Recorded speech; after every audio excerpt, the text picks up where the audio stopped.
crianças, hoje são 24 de novembro, nós vamos estudar Ciências e Artes. Corre lá, pega o seu livro e vem estudar comigo, hein?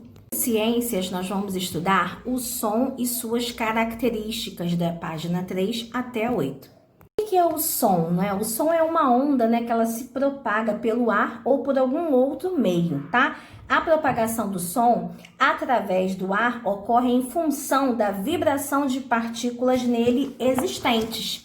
Essas partículas são minúsculas, mas em grande quantidade originam o meio, material ou objetos que permitem a propagação do som. Como nós escutamos, né? A partícula mais próxima da fonte que o som recebe é agitada. Ao se agitar, ela vibra a segunda partícula mais próxima. Depois, a segunda partícula vibra a terceira partícula e assim por diante. Essa vibração do ar, ela continua até alcançar as células nervosas da orelha.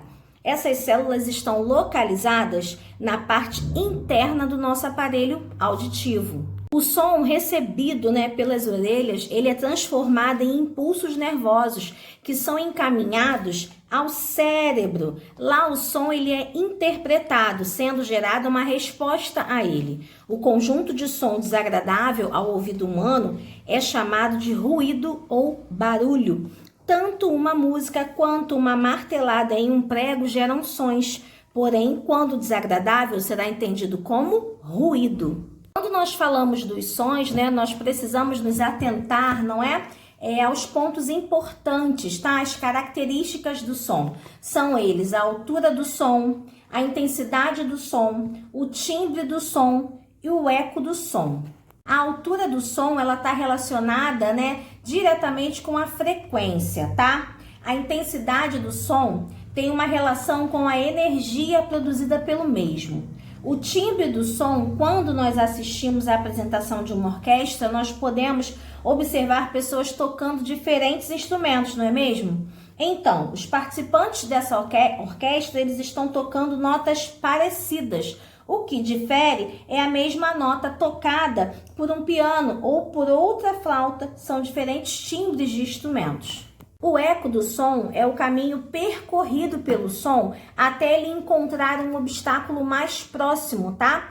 Pode se dar de duas formas. O som pode passar através de obstáculos ou retornar na direção da emissão, tá? Esse retorno, quando ocorre em um curto espaço de tempo, nos traz a sensação de que outra emissão ocorreu, porém é a mesma, criando o fenômeno, né, do eco. Os sons e os materiais, tá? Alguns materiais, eles facilitam, né, a propagação do som, tá? Facilitam o caminho, não é, que o som faz desde a sua produção até a sua chegada. Os metais, por exemplo, eles facilitam, não é, a propagação do som. Por outro lado, plásticos, espumas, madeiras e papéis são isolantes, né? Eles impedem a propagação do som. Por esse motivo, esses materiais são utilizados em estúdios de música como isolamentos sonoros. Agora nós vamos falar dos sons e dos meios, tá? Os meios sólido, líquido e gasoso possuem comportamentos diferentes quando tratamos de som. Por exemplo, no meio gasoso, em presença do ar, conseguimos escutar os sons com nitidez, pois a audição humana está preparada para esse ambiente. Por outro lado, no meio líquido, temos interferência na percepção do som, devido a essa mudança do meio. E no meio líquido, animais adaptados conseguem se comunicar e efetivamente uma baleia consegue transmitir, né, e captar os sons na água. No meio sólido, a propagação do som ela é diferente, né? Precisamos saber o tipo de material onde irá propagar o som, como vimos no tópico anterior, né? Vale destacar que a propagação é mais rápida no meio sólido, porque as partículas estão mais próximas, né? Nós escutamos um som através de um material sólido em menor tempo. Se compararmos ao meio gasoso, a velocidade do som no ar é de 340 ms, tá? Em uma temperatura de 15 graus.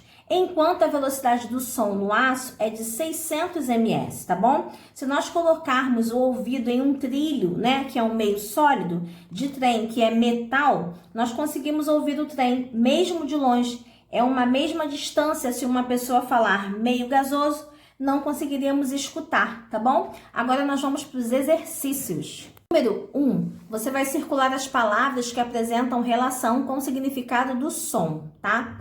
2, cite as principais características do som, nós comentamos lá na frente.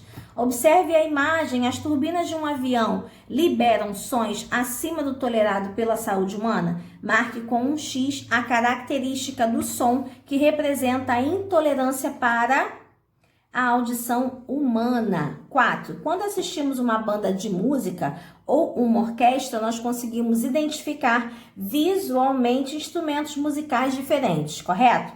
Qual característica sonora está relacionada à origem dos sons? 5. Dadinho escutou de seu pai que o melhor material para revestir um teatro e impedir que os sons presentes estejam liberados para o meio externo seria um metal. Qual é a sua opinião sobre isso? 6. Vovó Matema falou aos seus netos que sempre sentia os trens chegando quando era mais nova. Como é que isso podia acontecer? Nós falamos agora há pouco, tá? Rachacuca. Um professor de música disse à turma que já havia identificado o timbre de 600 de instrumentos musicais. Quantos timbres ele já havia conseguido identificar? 100 são 100. Para você saber a metade, basta você dividir por 2. Descobre aí. Beijos. Agora vem artes. Vamos lá em artes? Corre lá, abre seu livro, páginas 3 até a 8.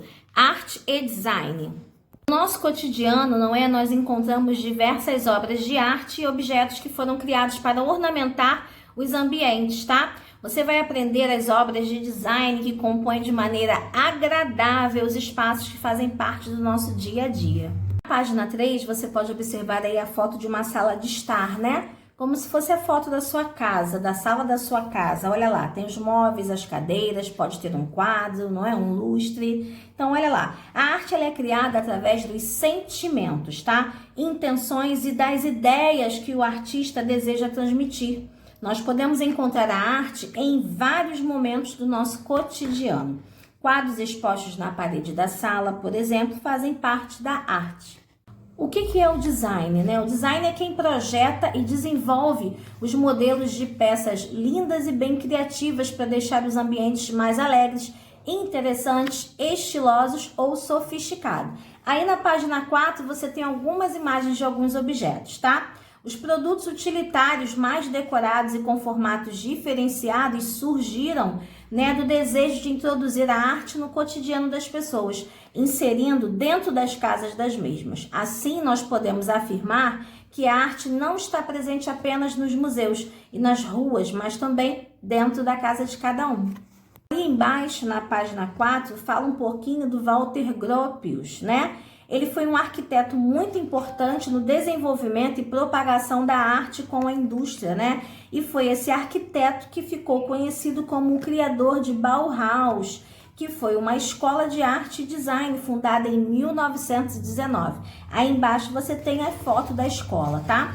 Essa escola foi um movimento que ensinava os estudantes de artes, né, a história da arte e, através das técnicas e recursos, procuravam inovar na produção da pintura, desenhos, esculturas, artesanatos e etc., tá? Voltados para a construção de objetos do cotidiano, como chaleiras, cadeiras, berços, bules, entre outros, né? O movimento da Bauhaus tinha uma visão modernista e oferecia cursos voltados para o design, a arquitetura, a produção de objetos utilitários e as mais diversas modalidades de expressão da arte. Aí embaixo você vê mais algumas imagens, né, de arte desenvolvidas pela essa escola, né, com as técnicas de Bauhaus, tá bom?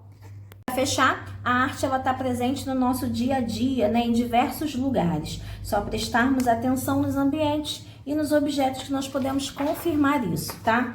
Página 6 vem os exercícios, você vai recortar de jornais ou revistas, né, que sejam peças de design coladas aí no espaço abaixo.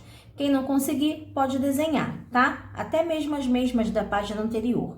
Os quadros de pintura são muito usados para ornamentar os espaços, seja o artista da vez. Faça um desenho bem bonito, uma pintura, tá? Você vai representar uma pintura que você colocaria na sala aí da sua casa. 3. Os objetos abaixo foram construídos por artistas que foram influenciados por pensamentos de um movimento que ensinava os estudantes a história da arte, nós acabamos de falar.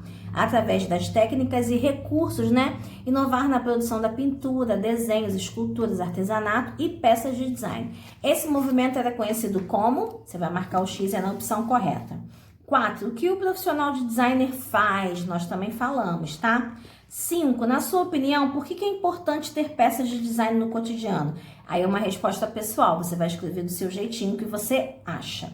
6. Você vai completar com as palavras sentimentos, artista e criada essa frase abaixo, tá? Página 8, tem lá o projeto. Pense em um enfeite simples que você produziria para a sua casa, depois faça um desenho do mesmo no espaço abaixo, tá? Aí você vai poder desenvolver esse objeto com materiais recicláveis, papelão, garrafa PET, mas aqui você vai fazer só o desenho, tá bom?